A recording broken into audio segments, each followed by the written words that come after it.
Name range nima? Name range bu ingliz tilidan olingan so'z bo'lib, nomlangan diapazon deb ta'rif berilgan. Bu Excel dasturidagi biror katak, qator, ustun yoki kataklar to'plami berilgan maxsus nom. Oddiy aytganda, siz A1 dan A10 gacha diapazonni narxlar deb nomlashingiz, formulalarda, funksiyalarda shunchaki narxlar deb ishlatishingiz mumkin. Name range qachon ishlatiladi?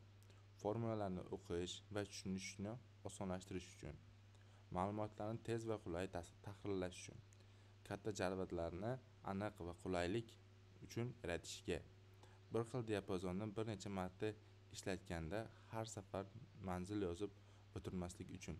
Bu yerda oddiy misollar ham keltirilgan. Buning uchun video pastida joylashgan izohlarni o'qib chiqishingiz sizga juda ham ko'proq foyda beradi. Name range qayerdan yaratiladi? Excel'ning yuqori menyusida Formulas degan menyudan Name Manager orqali, ya'ni Name Manager yoki Name Box. Bu nomlar tafovutli versiyaga qarab turib almashishi mumkin, lekin boshlanishi name bilan boshlangan doim. Name Manager yoki Name Box ustun sarlavhasi tepasidagi katak orqali yaratish mumkin. Xulosa, Name Range bu kataklar guruhiga berilgan nom bo'lib, formulalarni soddalashtirishda va ishlarni qulaylashtirishda yordam beradi.